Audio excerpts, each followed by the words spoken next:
معالجے کے لیے گھر کا آخری اثاثہ بیل بیچتے ہوئے کھڑی کی تھی۔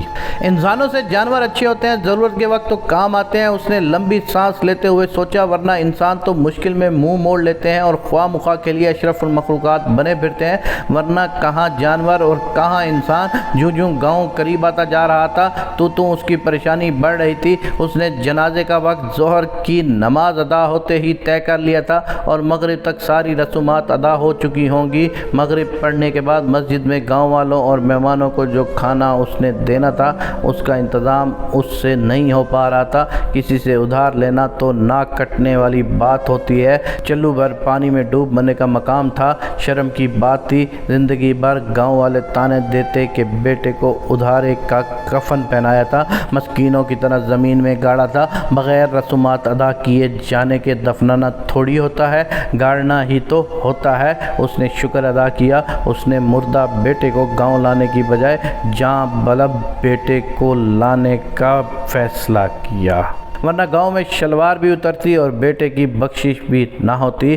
گلابو کمہار کے ساتھ یہی تو ہوا تھا۔ بیوی کی موت پر جنازے کے بعد نہ مولویوں میں سخات بانٹ سکا اور نہ ہی امام مسجد کو جائے نماز خرید کر دے سکا اور نہ ہی تدفین کے بعد لوگوں کو کھانا کھلا سکا۔ مولوی صاحب تو صاف بات کرنے کے عادی تھے۔ انہوں نے تو برملا کہا تھا کہ گلابو کمہار کی بیوی کی بخشش نہیں ہوگی، اور اگر پھر بھی کوئی نیکی کام آ گئی اور بخشش ہو بھی گئی تو عذاب قبر تو تا قیامت پکا ہے۔ یہ بیچارہ گلابو کمہار، بیوی بھی جہنمی، اور وہ بھی آج تک کسی سے آنکھ ملانے کے قابل نہیں رہا۔ عاشق حسین کو جھرجھری سی آ گئی اور ایک مرتبہ پھر اپنے آپ کو داد دی کہ بیٹے کو جھانکنے کی حالت میں ہسپتال سے نکالا، ورنہ اگر یہی پیسے ایمبولنس پر خرچ ہوتے تو اس کا انجام بھی گلابو کمہار جیسا ہوتا اور بیٹا عذاب قبر سہتا۔ اچانک عاشق حسین کو زبردست جھٹکا لگا۔ ڈرائیور نے اتنے زور سے بریک دبائی تھی کہ سڑک پر ٹائروں کے نشان پڑ گئے اور پہیوں کے گھسنے کی کریا آواز بھی دور تک سنائی دی، مگر ڈرائیور پھر بھی ان 3 کتوں کو نہیں بچا سکا تھا جو کسی کتیا کا تعاقب کرتے ہوئے کتیا سمیت چلتی بس کی زد میں آ گئے تھے۔ جنس کی شدت ہمیشہ حواس چھینتی ہے۔ محبت اور عقل اس لیے تو ایک دوسرے کی ضد ہے، آگ اور پانی ہے، چوہے بلی کا کھیل ہے۔ محبت میں جنسی ناآسودگی پاگل پن طاری کرتی ہے، دیوانہ بناتی ہے۔ محبت میں خود سپردگی تتلیوں کی گود میں سونا ہے، رنگ و نور میں نہانا ہے۔ محبت میں جسمانی ملاپ بارش کی معصوم ادا ہے، کلی کا چٹکنا ہے، بن جسمانی لمس کے محبت ذہنی مرض ہے، آسیب ہے۔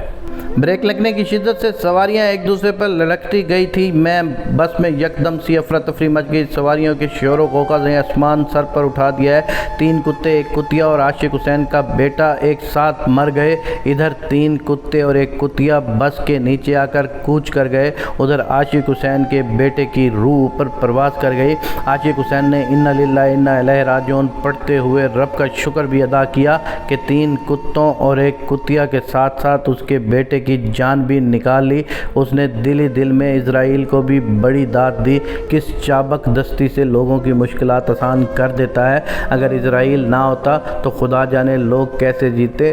بیٹے اور کتے کے مرنے کا وقت اور مقام جیسے اس کے ذہن میں نقش کر گیا ہو۔ کنڈکٹر نے جلدی جلدی مرے ہوئے کتوں کو ٹانگوں سے پکڑ کر کھینچتے ہوئے سڑک کے کنارے ڈال دیا اور بس روانہ ہوئی۔ تقریباً 5 منٹ بعد بس عاشق حسین کے گاؤں کے سٹاپ پر رکی۔ سٹاپ کے قریبی گھر سے چارپائی منگوا کر عاشق حسین نے گاؤں والوں کی مدد سے بیٹے کی لاش چارپائی پر رکھی اور گھر کی راہ لی۔ بس اس گاؤں کے واحد سواریوں کو اتارنے کے بعد دھواں اگلتے ہوئے آؤں آؤں کی آوازیں نکالتے اگلی منزل کی طرف رینگنے لگی۔ عاشق حسین نے گاؤں والوں اور رشتہ داروں کے حوالے تجدید و تکفین کے انتظامات کرتے ہوئے چھوٹے بھائی کو ساری نقد رقم بھی ہاتھ میں تھما دی۔ خواتین کے بین اور گاؤں والوں کی باآواز بلند انتظامات بارے باتوں کے دوران عاشق حسین ایک بڑی بوری میں 1 عدد کلہاڑی، تیز دھار والی چھری اور کام والے میلے اور بوسیدہ کپڑے رکھ کر خاموشی کے ساتھ نکل گیا۔ تھوڑی دیر بعد وہ جائے حادثہ پر موجود تھا۔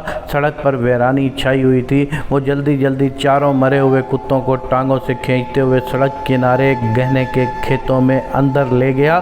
بجلی کسی سرعت کے ساتھ اس نے 4 کتوں کو کاٹ کر بوری میں ڈالا اٹھا اور کپڑوں کے اوپر پہنے ہوئے میلے اور خون آلود ملبوس کو اتار کر ماچس کی تیلی سلگا دی۔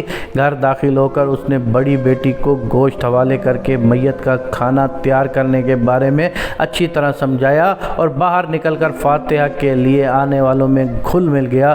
تدفین بھی شان سے ہوئی، 4 پیٹی صابن بانٹا گیا اور آئے ہوئے تمام مولویوں میں جائے نماز، سفید ٹوپیاں اور تسبیح بھی تقسیم کی گئی۔ مغرب کے بعد سارے گاؤں کو مسجد میں ہی چھوٹا گوشت کھلایا گیا۔